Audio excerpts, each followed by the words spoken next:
When Mitsubishi launched the latest Outlander, there were lots of references to a forthcoming game-changer model. Well, here it is, and at first sight it doesn't appear to be anything particularly special.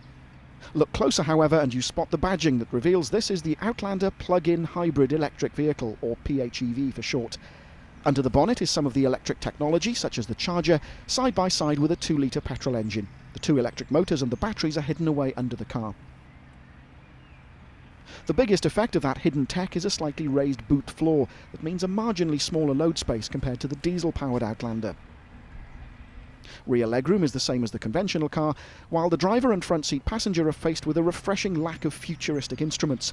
The automatic gear shift does look a bit like a joystick, while there's a button to lock the car in 4-wheel drive. Outside, what looks like a fuel cap hides the 2 sockets that offer a choice of charging rates, but otherwise the PHEV doesn't look all that remarkable. On the road, that swiftly changes. Fully charged, the car will do around 32 miles on electric power alone, so you quickly get used to the strange whooshing noise it makes. Otherwise, it's virtually silent apart from wind and road noise. Like other electric vehicles, acceleration is brisk, and it's actually over half a second quicker from 0 to 62 than its diesel siblings. Once you get to the limit of its electric range, the petrol engine joins in, to either share the load or to act as a generator to provide the power. Plug-in hybrids aren't new, but what is surprising about the Outlander is the fact that it's a full-sized SUV.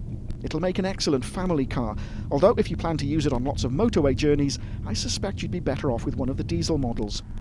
The official economy figures talk about 148 mpg, but even Mitsubishi is a little wary of that number. That's another refreshing change, compared to some manufacturers who brag about consumption figures that real-world driving can never hope to match.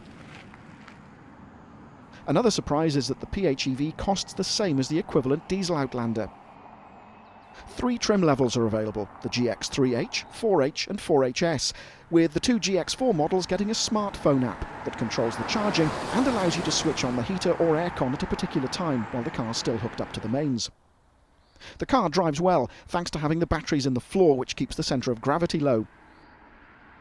The suspension is set up for comfort rather than performance, so it feels like the regular Outlander around town and on A and B roads, and only occasionally are you made aware of its extra weight.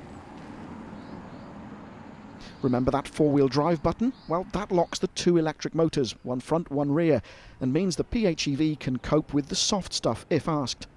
That could be a deal clincher if you tow a horsebox or caravan, and even though it doesn't pretend to be a serious off-roader, it should cope with the odd muddy field with ease.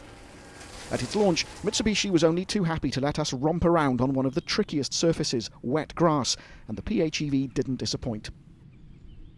So, to recap, the Outlander PHEV costs the same as the equivalent diesel models, will do 32 miles in electric-only mode, drives well, will carry a family and its bags, and will even venture off-road.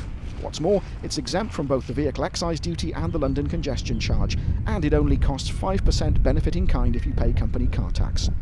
Is it a game changer? Yes, I think it is.